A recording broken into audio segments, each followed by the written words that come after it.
ada kura-kura penggigit.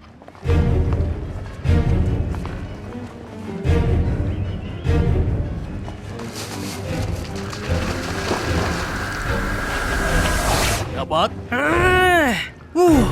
Yeah. Wah, yeay! Aku dapat.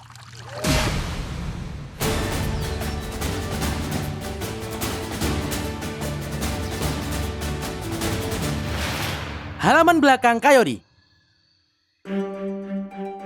Di episode halaman belakang Coyote kali ini, kita akan menjelajahi tempat yang aku anggap sebagai halaman belakang masa kecilku, yaitu Arboretum Holden.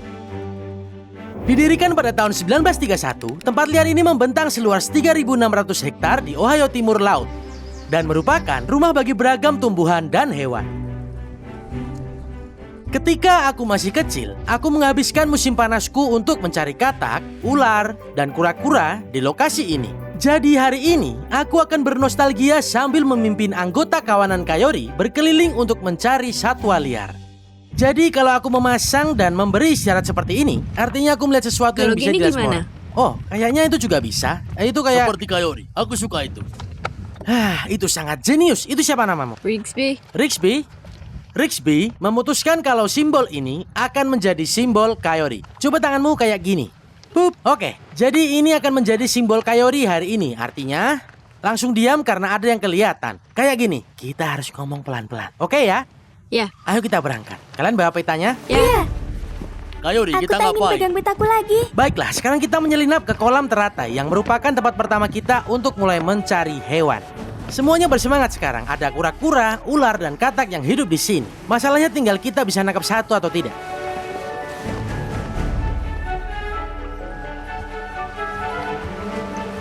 Aku melihat kodok banteng di sana. Pelan ya. Tunggu. Aku melihat ada kodok banteng di sana. Tunggu sini. Kita akan coba menangkap kodok itu. Ya, kena dia.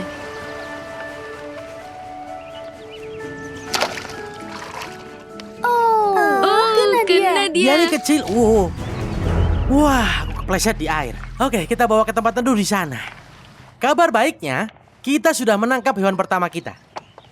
Tapi dia ini cuma katak kecil kan? Kita mau lihat kodok banteng yang lebih besar, Itu benar kabar kan? buruknya. Apa? Karena ini kecil ya?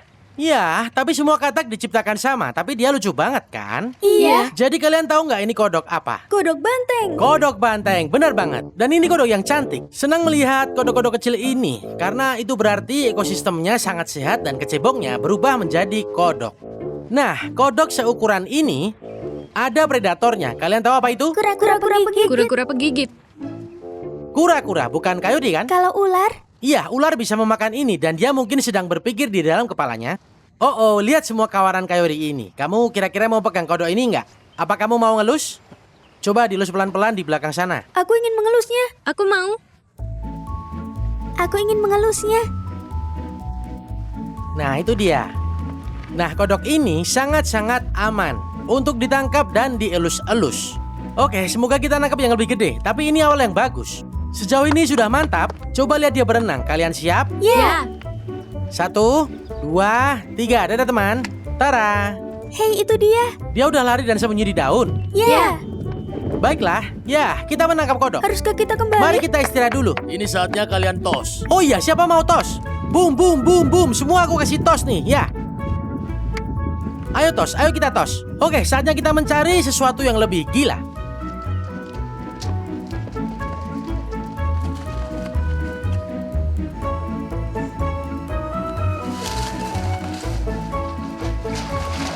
Dia dapat sesuatu.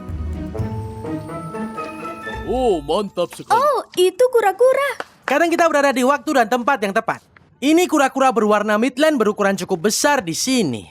Dan saat ini, kura-kura hanya berjemur di atas hamparan rumput laut ini sambil menyerap cahaya. Dan kalian lihat bagian belakang di karapasnya ini, semua ruang yang ada di sini seperti panel surya kan? Mereka mengandalkan matahari dan agar mereka bisa keluar dan berburu. Dan ini ada alga di cangkangnya.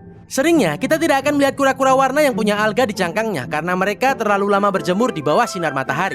Matahari itu membunuh alga, jadi cangkangnya biasanya sangat halus.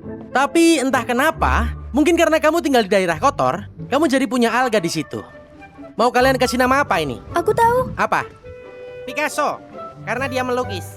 Oh, apa kalian setuju namanya Picasso? Ya. Ya, sekali-kali kita kasih kesempatan Mario supaya nggak nangis dia. Nama yang bagus, Mario.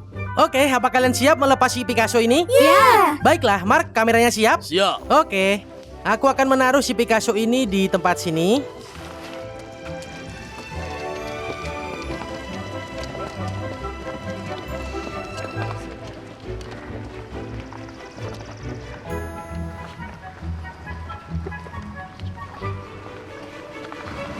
Aku melihat kura-kura penggigit.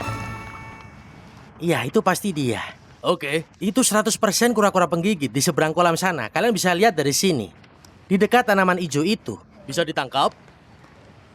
Iya, tentu saja. Dia menghadap di arah yang salah, tapi agak susah kalau posisinya seperti itu. Jadi kita hiraukan dulu.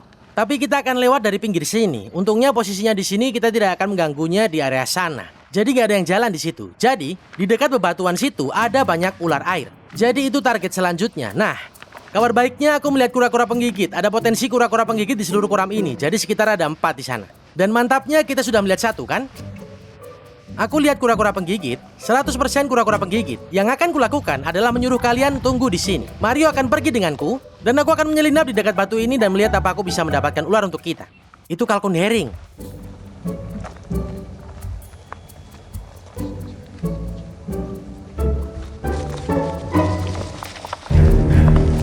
Ah.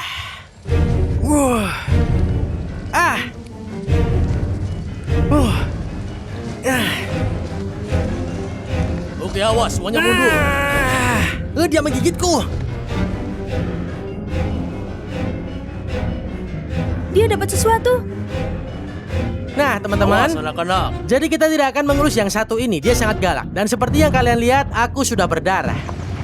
Ini adalah ular air utara. Kalian tidak akan mau melompat ke batu untuk menangkap ular, tapi hari ini kita perlu melihat hewannya kan? Kita akan melihat dengan jelas ular ini. Tidak butuh waktu lama kan? Nah, sekarang kuajari sesuatu tentang ular ini. Mereka menggigit, benar? Sekarang perhatiin pola ular ini. Pola ular ini sangat jelas, kamu bisa lihat? Lihat pola berbintik itu, ini agak mirip ular air moccasin, agak mirip ular copperhead. Dan orang-orang sering salah mengidentifikasi ular air utara sebagai salah satu spesies berbisa, tapi yang ini tidak berbisa, tapi mereka ini menggigit. Nah, sekarang kenapa tanganku berdarah seperti ini? Bukan karena mereka punya gigi yang besar, tapi mereka punya antikoagulan di air liurnya. Kalian pernah dengar kata itu? Iya. Antikoagulan. Intinya, bikin kamu banyak berdarah dan darahnya tidak menggumpal. Jadi darahnya tidak berhenti. Jadi ini bakal terus menetes. Kamu lihat ini, Mark? Aduh. Iya, kamu tahu apa yang dilakukan? Iya. Ayo, jangan menggigit. Gak boleh gigit. Dia juga mengeluarkan bau. Oh, dia mencoba menggigitmu. Oh, mendekat ke kamera. Oke, apa kalian siap untuk... Oh, dia coba menggigitku. Apa kalian siap mengembalikan ular ini ke alam? Iya. Dia sangat galak. Oke, ini dia. Aku kembalikan dia ke tempatnya.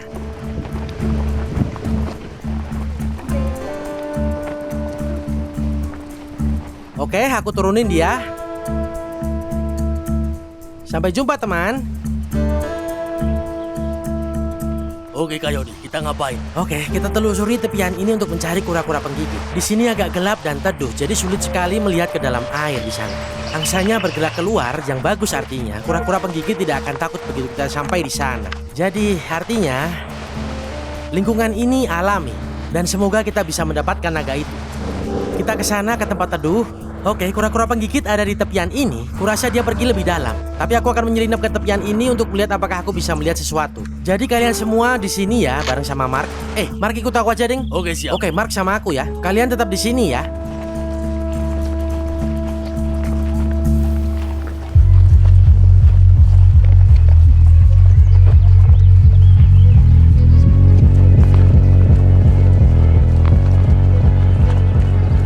Itu di sana. Iya.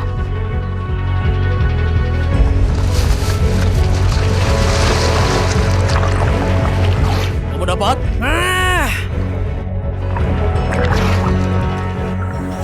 Iya, mantap. Wah, yeay. Aku dapat. Wah, ini noseless yang sangat tua. Bro, dia hampir lepas dari tanganku. Dia sangat berlendir. Wah. Nah, sebelum semuanya mendekat ke sini, aku duduk dulu sebentar ya. Kita dapat satu kan? Semoga tidak menggigit, apalagi aku. Nah, ini Noseless. Ini agak jauh tapi dia nggak punya hidung. Sesuatu terjadi padanya, mungkin dia lagi berantem sama yang lain. Seperti yang kalian lihat, dia sangat-sangat galak kan? Nah, kalian lihat Mark di mana? Kalian bisa maju dikit ke tempatnya Mark. Jangan lebih dekat lagi ya, karena kura-kura ini punya area yang berbahaya. Oke, di sana. Bagus, bagus, bagus. Sempurna. Dia tak punya hidung. Mantap guys, sekarang nanti kita bisa mengelus kura-kura ini di bagian paling akhir. Aku akan membaliknya dan satu persatu. Dari kalian akan memegang ekornya, oke? Nah, kura-kura Noseless ini adalah salah satu kura-kura penggigit paling umum yang pernah kutangkap di Holden Arboreum. Sepertinya dia selalu berburu di sekitar tepi Health Pond dan aku masih menganggapmu tampan meskipun kamu tidak punya hidung ya. Karena itu membuatmu sangat-sangat unik dan juga kamu jadi gampang dicari. Nah, kita bisa nggak sih tenang sejenak itu 2 menit aja? Mereka semua pengen lihat kamu. Kita begini cuma setahun sekali loh. Coba lihat, dia tersenyum buat kalian guys. Tapi dia pengen gigit aku. Jadi ini kura-kura penggigit biasa, ukurannya juga rata-rata. Nah, saat aku menangkap kura-kura ini, aku pasti senang sekali kan? Tapi lebih seru lagi kalau kura-kuranya itu super besar. Tapi ini lumayan besar kan? Iya. Ini ukurannya lumayan. Nah, menurut kalian ada nggak predator yang memakan kura-kura ini? Apa yang makan kura-kura besar ini? Tidak ada. Yang benar. Mungkin aligator. Ayolah. Mungkin, tapi tidak ada itu di sekitar sini. Jawaban yang benar adalah manusia. Tahukah kalian kalau orang-orang kadang bikin sup kura-kura? Iya. Wah, tenang aja bro. Tidak ada yang ingin memakanmu sekarang. Tenang aja, kamu aman. Nah, kura-kura seukuran ini benar-benar tidak punya predator. Tapi kalau mereka kecil, bagi kura-kura penggigit yang biasa hanya sedikit lebih besar daripada ini. Kalau seukuran itu bisa dimakan sama burung atau kura-kura yang sebesar ini, ular atau bahkan ikan kakap hijau. Kalian tahu kakap hijau kan? Iya. Mark, ekornya kelihatan dari sana nggak? Iya. Oke, aku putar gini dulu. Kalian lihat ekornya yang kayak naga ini? Iya. Aku akan perhatikan kepalanya. Yang aku suka dari ekor kura-kura ini, aku akan secara perlahan-lahan... Oke, tidak, Noseless. Hey bro, aku akan lepas satu tangan dan jangan coba berputar untuk menggigit. Aku mau lihat ekornya. Lihat tonjolan ini. Ini adalah osteoderms, yaitu potongan tulang yang dilapisi kulit dan sisik. Dan di titik ini ada beberapa alga yang tampak mengerikan. Coba lihat itu, tampak seperti ekor dari seekor naga. Mari kita lihat plastron kura-kura penggigit ini. Kuangkat nih. Perhatikan baik-baik guys. Oke, ini dia. Oke, tenang. Oke, ini dia. Baiklah, kalian lihat itu? Nah, plastron kura-kura penggigit biasanya jauh lebih kecil daripada spesies kura-kura lainnya. Dan itulah mengapa mereka berevolusi hingga memiliki kulit yang sangat bergerigi, dan juga cakar yang tajam, dan juga gigitan yang sangat-sangat kuat. Wah. Oke guys, kita rangkum dulu lalu semuanya akan mengelus ekor si Noseless. Bagaimana? Aku bisa bilang ini adalah petualangan yang sangat epik. Kita menangkap berbagai macam makhluk dan diakhiri dengan mendapatkan kura-kura penggigit yang sangat besar. Aku Kyrie Peterson, tetap berani Dan tetap liar. Sampai jumpa di petualangan selanjutnya. Kalian siap melepas kura-kura ini? Ya. Oke. Bilang makasih Noseless. Terima kasih, Noseless. Selamat tinggal, Noseless. Dan Noseless. Wah, Mantap. mantap jiwa.